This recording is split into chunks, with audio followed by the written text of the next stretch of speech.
puisque asubuhi ya leo kuku bengine wanabapeleka kumorgue, kuku bengine beko murea, kuku bengine wanababamba, kuku bengine isa itu kunasema beko nakimbia mavita. Mewe na mie tunapewa wako pumzi ya uhai, tunapasha kumrudishia Mungu sifa, tunapasha kumsifu Mungu. C'est pourquoi nilipenda tuimbe hii wimbo kwa pamoja, puisque inaonesha ukubwa, inamuinua wa milele, inamuinua Yesu Kristo aliye Bwana na Mwokozi wa maisha yetu. Wanapewa sifa.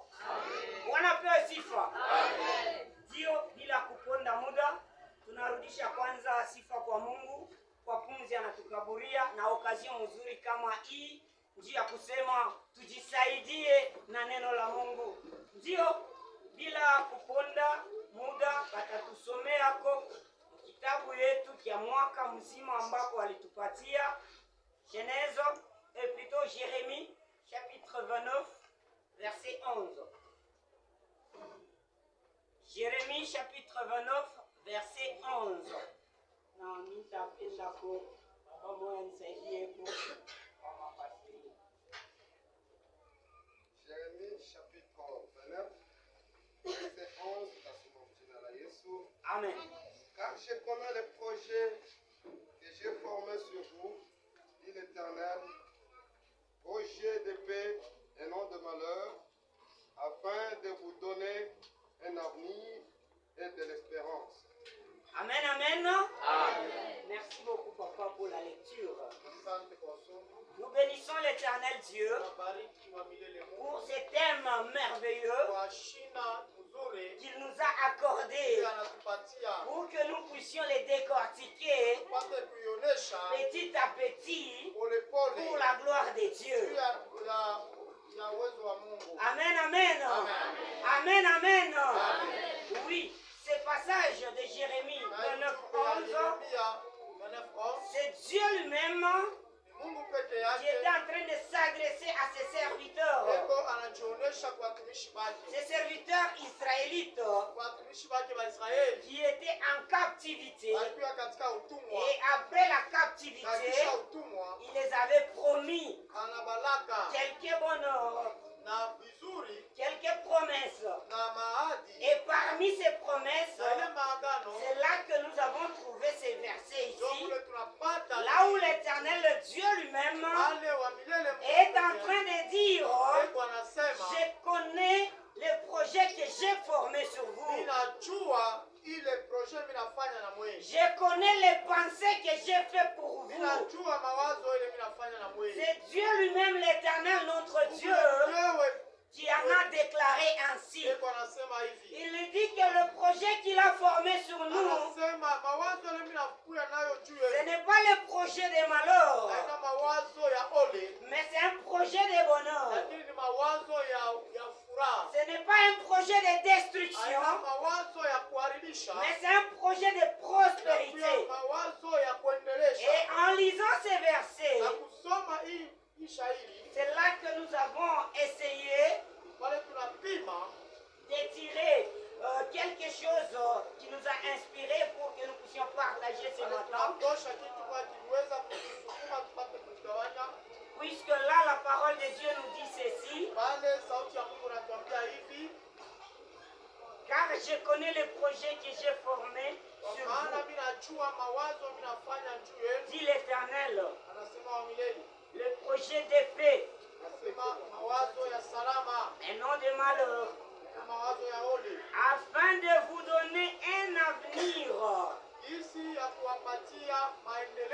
Afin de vous donner un avenir. Un avenir et l'espérance. Amen, amen.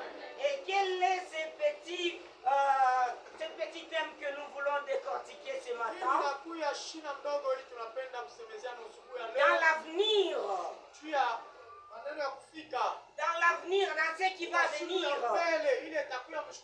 Après cette ère que nous vivons, après ce temps que nous sommes en vie, dans l'avenir, quel est le projet que Dieu a formé sur nous?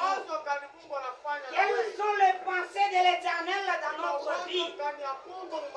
Quelle est notre perspective dans le jour à venir? Amen, amen. C'est là que nous avons pris. Dans l'avenir, il y a un point que nous avons pris. Le salut si facile pour nous. Le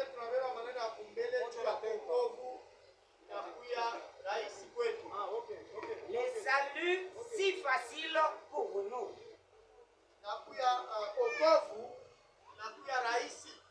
Le salut si facile pour nous, c'est ça notre thème du jour.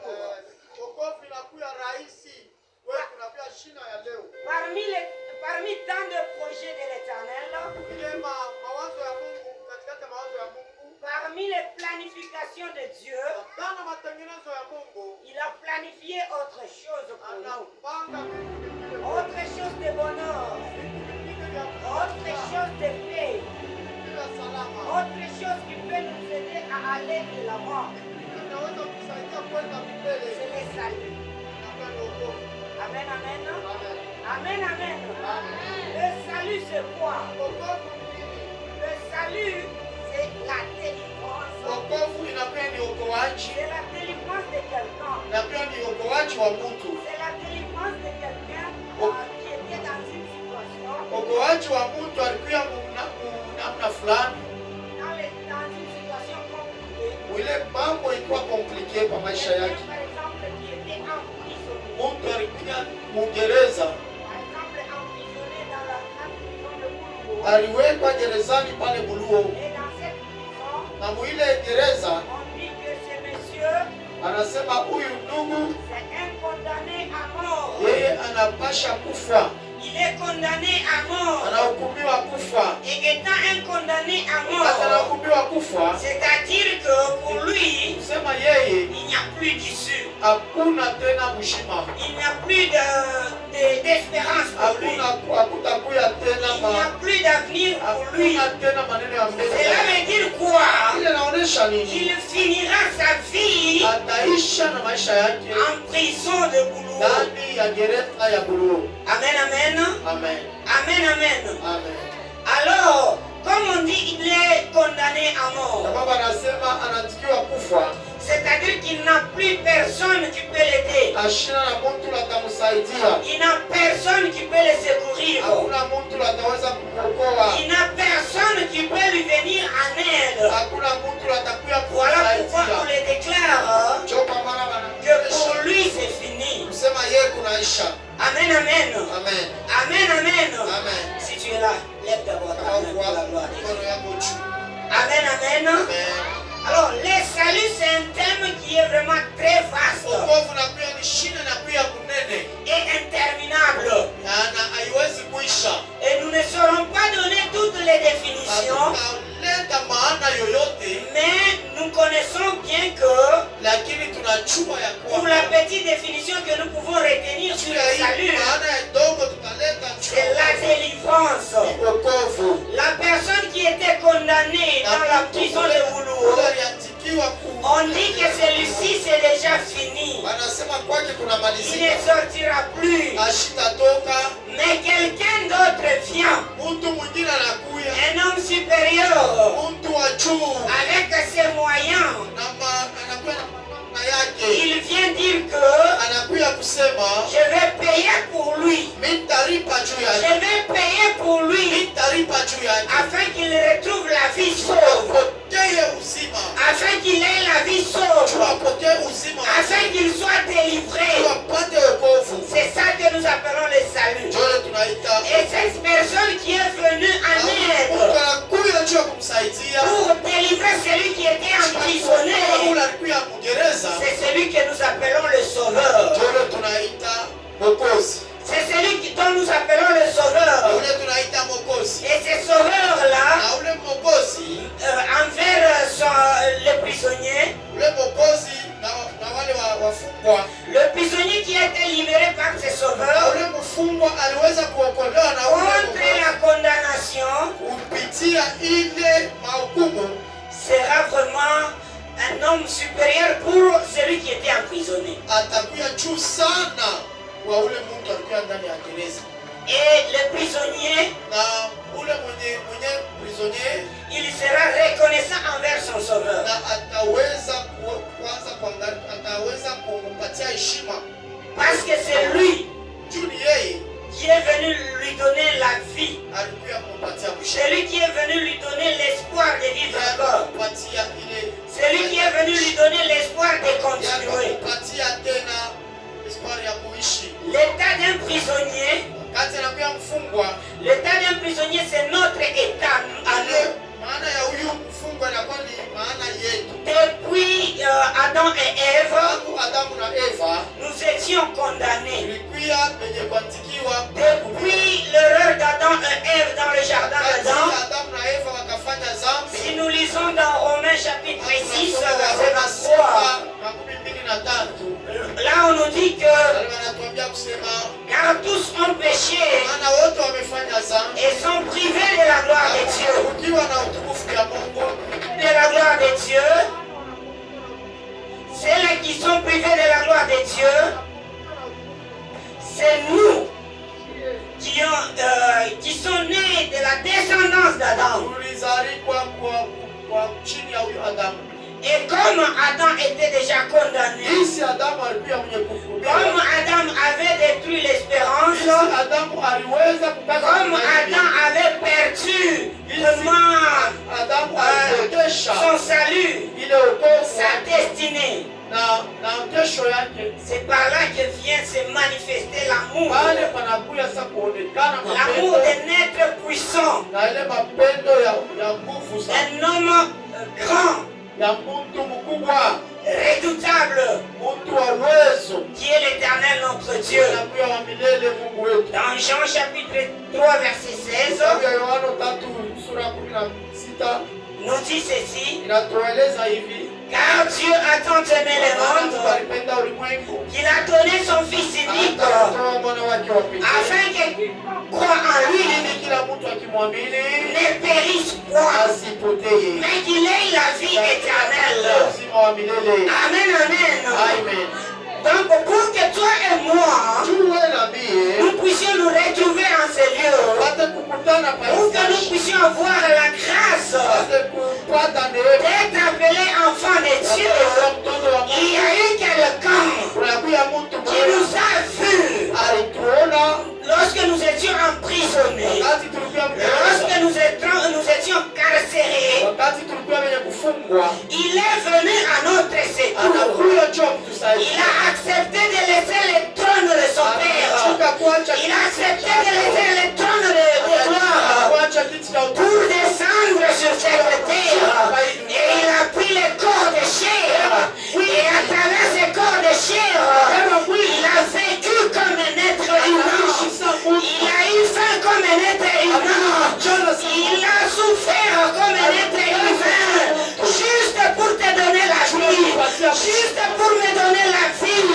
C'est qui? Jésus-Christ de Nazareth.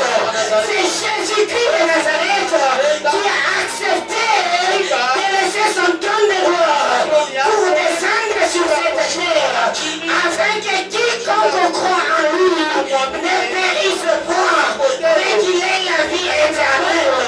Mais qu'il ait la vie éternelle et la vie en abondance. Bien-aimé dans le Seigneur, endo katika Kristo. quel est cet homme? Na ule mtu ni nani? Comment est-ce que nous allons les considérer? Namna gani tunaweza kumwangalia? Nous qui étions dédaignés, Kisha tulikuwa wenye kutupwa, nous qui étions rejetés, kisha tulikuwa mbali, nous qui étions éloignés, kisha tulikuwa mbali. nous qui étions vraiment, je ne sais pas quoi dire encore, Na nini tutasema? mais quelqu'un a accepté, Mtu mwalichika un prince du roi, anakuwa mwana wa mfalme, il a accepté de laisser sa anachika principauté, kuacha il a accepté de laisser son royaume kuacha utukufu wake pour venir juu ya kuya souffrir sur la croix Yesu kwa à msalaba, cause de toi et moi, juu yako na mimi, à cause de toi et moi, juu yako na mimi, à cause de toi et moi qui étions condamnés. juu yako na mimi. Il est venu payer le prix. Alikuwa kulipa bei, Et il a payé le prix akalipa bei par sa mort. kupitia kifo chake, Par sa mort sur la croix. kupitia kifo chake kwa msalaba. C'est qui?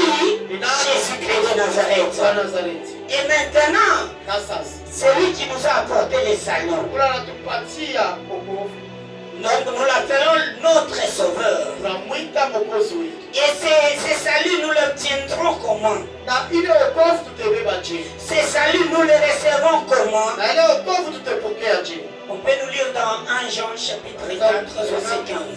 Kitabu cha Yohana wa kwanza sura 4 mstari wa 15.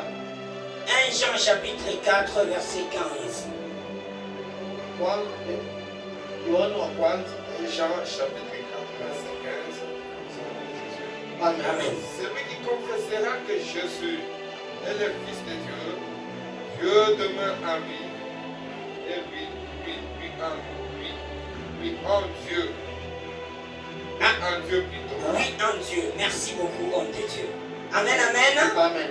C'est lui qui confessera Ule atakiri que Jésus-Christ ya kama Yesu Kristo est le Fils de Dieu anakuwa mwana wa Mungu, et le Fils de l'Éternel. anakuwa mwana wa milele. Juste ça.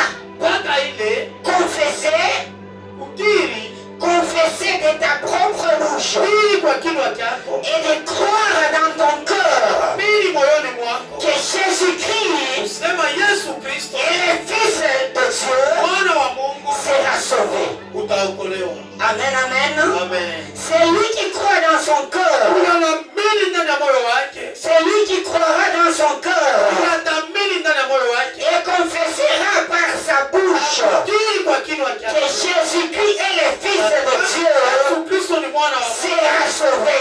ataokolewa, Il aura le salut. atakuwa na uzima, Il aura la délivrance. pata wokovu. Et cette délivrance ne sera pas une délivrance éphémère, Haitakuwa wokovu ya kisa, mais c'est une délivrance wokovu d'éternité en ya éternité.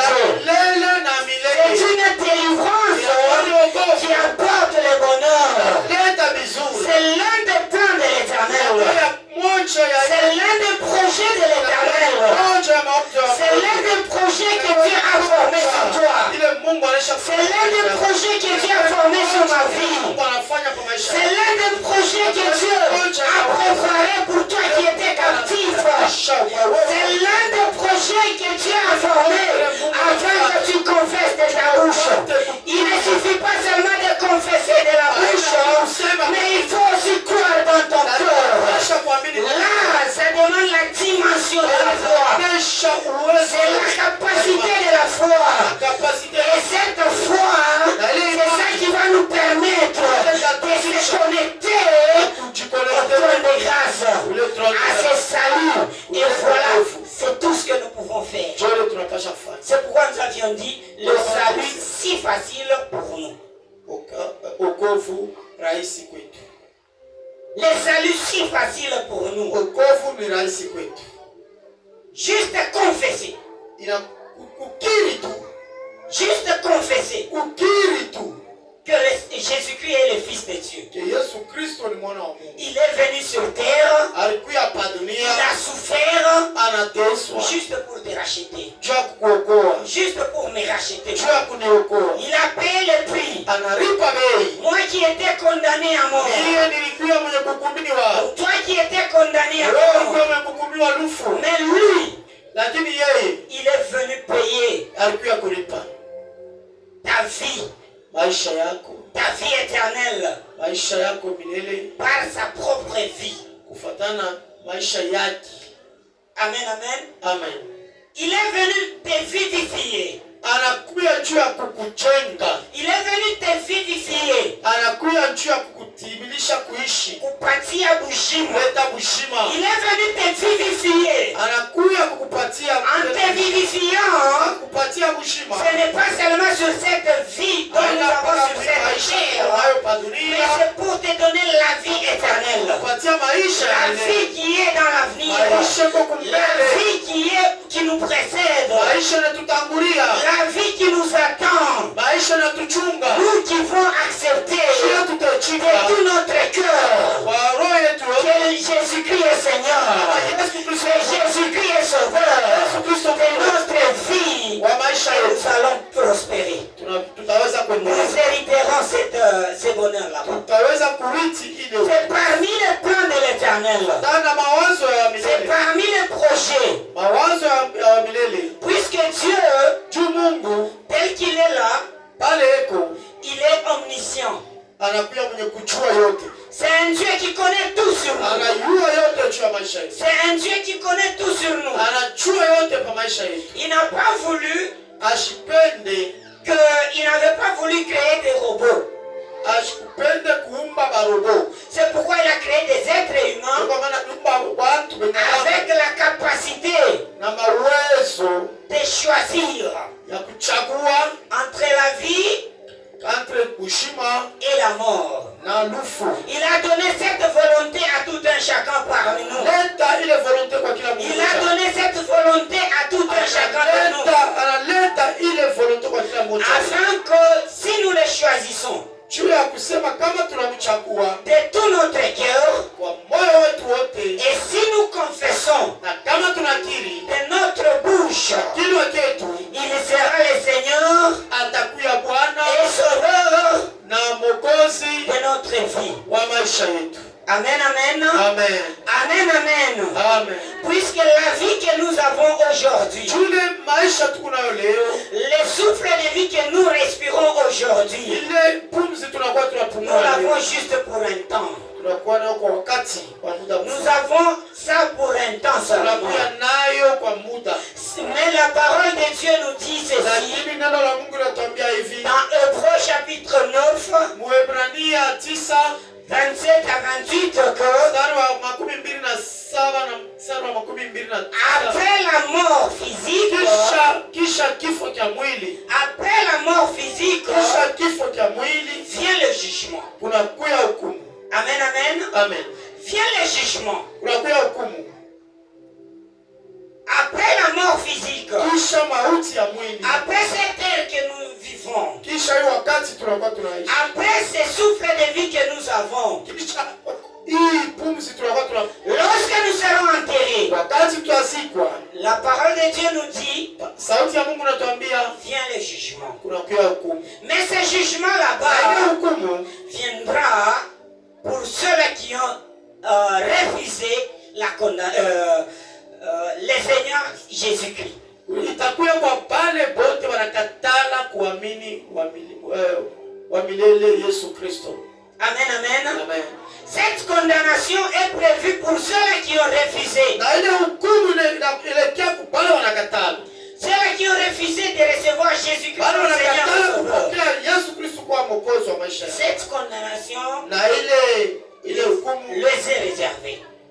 inakuya yenye kuwachungia. C'est pourquoi, bien-aimé dans le Kwa Seigneur, maana upendo katika Kristo, je viens te réveiller. mimi napenda kukulamusha. Toi qui dors Wewe kunalala dans le péché, muzambi, toi qui vis wewe kunaishi dans le péché, muzambi. peut-être dans le temps passé, Mara nyingine ni wakati ya nyuma tu as vécu dans ton cœur uliamini ndani ya moyo wako et tu avais même confessé. na ulikiri, Mais après un temps, kisha muda mfupi vu l'ambiance de ce monde, kuna ambiance ya dunia, vu la vitesse avec laquelle le monde évolue, uwezo ile mgini tu as rétrogradé. na wewe ulijirudia nyuma, Tu as rétrogradé dans ta vie spirituelle. nyuma maisha kwa kiroho. Bien-aimé, je viens te Wewe réveiller. mimi nakuja kulamusha. Réveille-toi. Amuka. Le salut est encore là. Kofi iko pale. La grâce est encore là. Neema iko Et pale. cette grâce, Na ile neema c'est une faveur imméritée inakuwa ni faveur ya tukumerite. que le Seigneur Jésus nous a accordée. Ile wa milele alitupatia. Si je n'ai pas encore cru en Jésus-Christ, Kama mishamini mwa Yesu Kristo, c'est le moment de croire en lui. wakati ya kuamini. C'est maintenant. Ni wakati, C'est maintenant ou jamais wakati de confesser ya kukiri que Jésus-Christ est Seigneur. sema Yesu Kristo ni Bwana. Jésus-Christ est Sauveur. Yesu Kristo ni Mwokozi. Jésus-Christ est le Fils de Dieu. Yesu Kristo ni mwana wa Mungu. Et tu auras la vie Utakuwa éternelle. na uzima wa milele. Puisque la condamnation qui nous est réservée après notre mort Hukumu ile ilikuwa ni kututayarisha kichafu wetu. ne sera pas pour ceux-là qui sont en Christ. Haitakuwa kwa wale wako ndani ya Si Kristo. on peut nous lire Romains chapitre 8 verset 1. Roma 8:1. Romains chapitre 8 verset 1. Roma chapitre 8 verset 1. 8 verset 1. Il n'y a donc maintenant aucune condamnation pour ceux qui sont en Jésus-Christ. Amen. Amen. Amen, amen. Amen. Amen, amen. Amen. Il n'y a donc pas aucune, même pas un petit. Hakuna hukumu tena hata kidogo. Il n'y a aucune condamnation Hakuna hukumu pour ceux qui sont en Jésus-Christ. wale weko ndani ya Yesu Kristo. Mais la condamnation est Lakini hukumu iko pour ceux-là wale qui régneront. watatawala, Qui régner. wale wanakatala, Amen.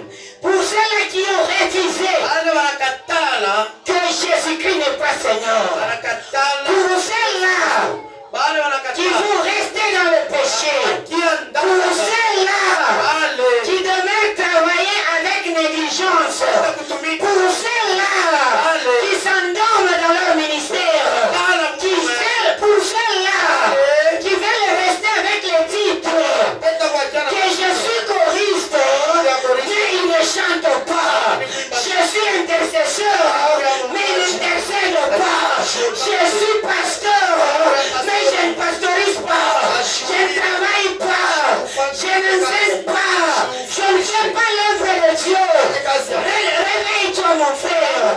Réveille-toi ma soeur. Tu es resté en train de planifier sous le bien matériel, mais tu ne prépares pas l'avenir. Quel sera ton avenir? Quel sera le résultat? Est-ce que tu seras couronné ou pas? Toi qui veux, est-ce que tu seras couronné ou pas? Est-ce que tu auras la grâce de te retrouver parmi les non condamnés? Alors si tu n'as pas encore reçu le Seigneur Jésus, voici maintenant l'occasion pour toi. Voici maintenant pour toi l'occasion de le recevoir comme Seigneur et Sauveur, afin que tu puisses avoir la vie éternelle. Et cette vie éternelle, même si je mourrais aujourd'hui, j'aurai de l'espérance que même dans l'éternité, lorsque le Fils de Dieu viendra prendre ses enfants, et j'en ferai aussi partie. Est-ce que toi aussi tu en feras partie? Est-ce que toi aussi tu monteras? Est-ce que par rapport à ce que tu fais, par rapport à la vie que tu mènes, par rapport à la débauche que tu fais, par rapport à l'impudicité que tu vis, par rapport à la sorcellerie que tu as cachée, par rapport à tes péchés que tu as cachés, est-ce que tu le verras? Est-ce que tu iras aussi? Est-ce que tu iras célébrer dans la gloire d'éternité? Ou bien tu seras condamné? C'est le moment pour toi de faire l'introspection. De faire l'introspection. De regarder à l'intérieur de toi. Tu parais être gentil. Tu parais être chrétien. Mais toi-même et ta conscience te dit que tu es hors périmètre. Tu es en dehors. Je viens dire à quelqu'un, si tu as cette alarme au fond de toi, c'est le moment de réparer. Si tu as cette alarme de la conscience, tu te reproches que tu n'es pas encore enfant de Dieu, ou bien tu ne l'as pas encore reçu, ou soit tu l'avais reçu, mais tu l'as abandonné, tu es rentré en arrière. Lève-toi, c'est le moment.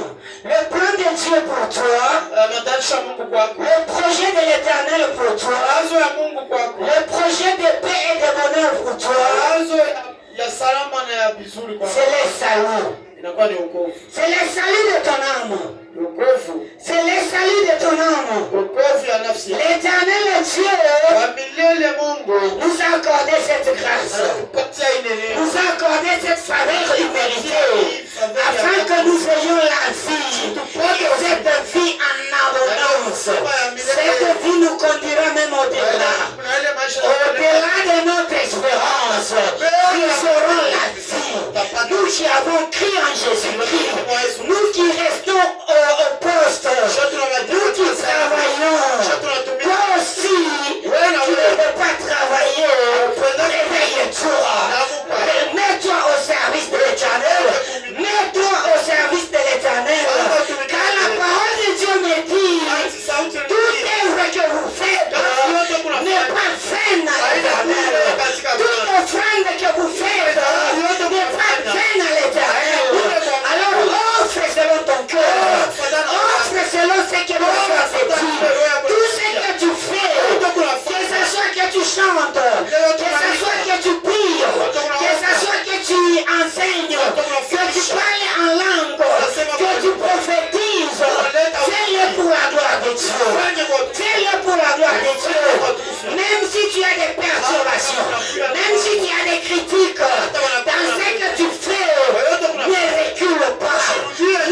pernicière de chicken. anakuja kishukuru cha chumvi.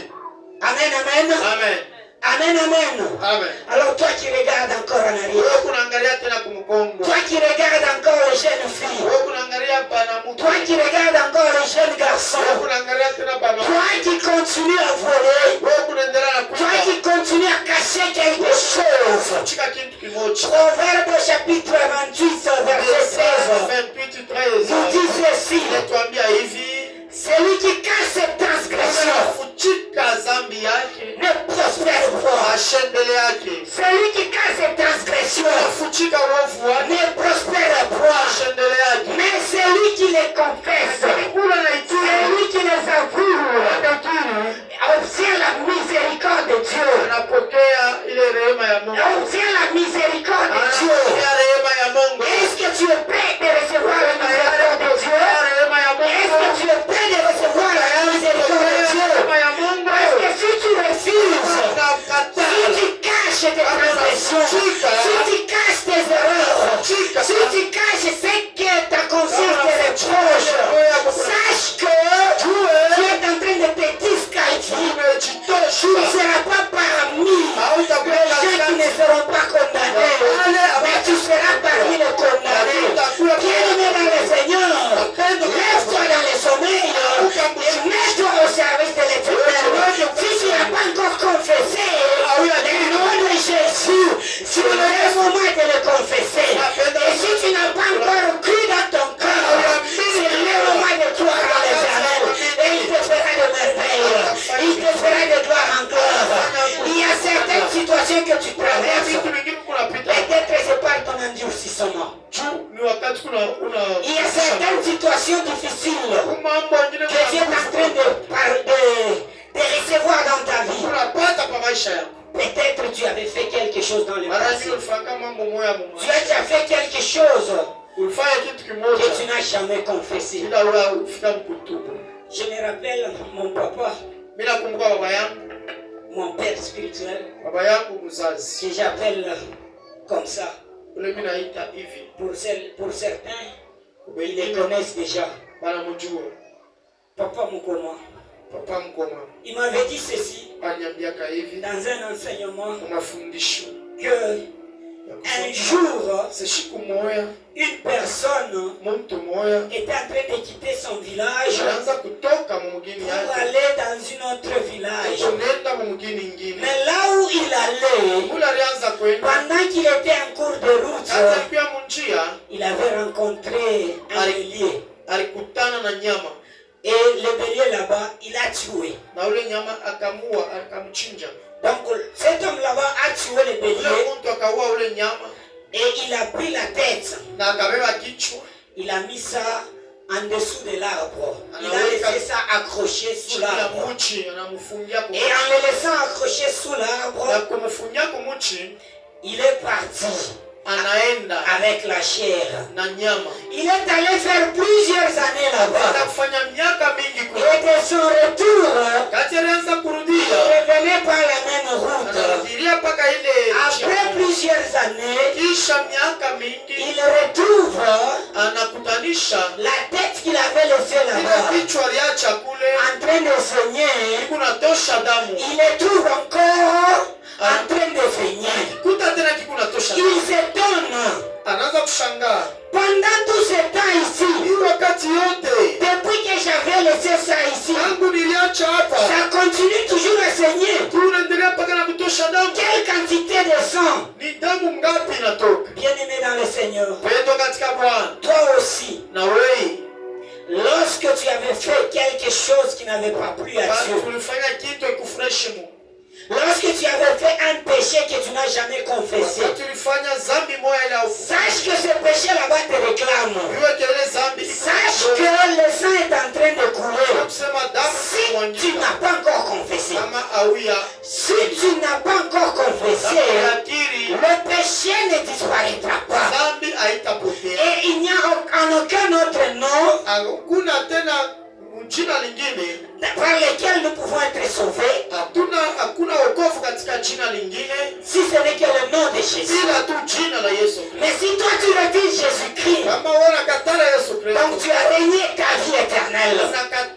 uzima wa milele. Si toi tu refuses de confesser, Kama unakatala kutubu, si tu refuses de confesser tes péchés, kama unakatala kutubu dhambi zako, sache que tu as régné la vie éternelle. uweke unapotesha uzima. L'espérance à venir, Maisha ya mbele, ce qui est prévu dans l'avenir, tumaini ile inakuja kumbele. les bonheurs que Dieu nous a prévus, Vizuri vile Mungu tu anaweka, ne l'auras jamais. hautaupata. Tu seras aussi condamné. Na wewe utaweza. Après ta mort, Kisha mauti yako tu seras ressuscité, et non pas pour la félicité de l'Éternel, mais tu seras ressuscité pour la condamnation. juu ya kuhukumiwa. Nous ne pouvons pas regarder seulement les biens matériels. Hatutaangalia mpaka vitu Nous ne pouvons pas seulement nous appuyer sur la bénédiction matérielle, mais nous devons nous appuyer aussi sur la bénédiction spirituelle.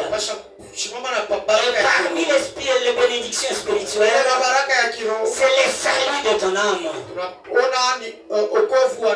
C'est le salut de mon âme. Et ce salut ne vient que par Jésus-Christ. C'est par Jésus-Christ que nous sommes en vie. C'est par Jésus-Christ que nous avons la grâce. C'est par Jésus-Christ que nous avons la miséricorde. La grâce, nous la recevons lorsque nous acceptons de croire, de confesser Jésus-Christ comme Seigneur et Sauveur. Et la miséricorde est réservée pour l'être faible, pour celui qui était en marche, pour celui qui était en train d'avancer. Mais à un certain moment, il s'est cogné, il est tombé, il doit se relever. Et quand il se relève, avec un cœur sincère, avec un cœur ouvert, l'Éternel Dieu lui accordera la vie sauve. L'éternel Dieu te donnera encore la vie sauve. L'éternel Dieu te donnera encore la vie éternelle. Alors il est grand temps pour toi de revoir ta vie. De revoir ta vie. Comment est-ce que tu es en train de mener ta vie? Dans ta vie passée, qu'est-ce que tu avais fait? Qu'est-ce que tu as fait hier? Qu'est-ce que tu as fait avant-hier? Est-ce que tu avais déjà confessé? Mais si tu n'as pas encore confessé, sache que cela continue à apparaître devant Dieu. Amen, amen. Amen. Amen, amen. Amen. Romains chapitre 15, verset 33. Mstari wa 33 nous dit ceci, inatuambia hivi, que la grâce neema et la paix de Dieu na salama ya Mungu soit avec vous au nom de Jésus. Amen. Jina la Yesu. Amen.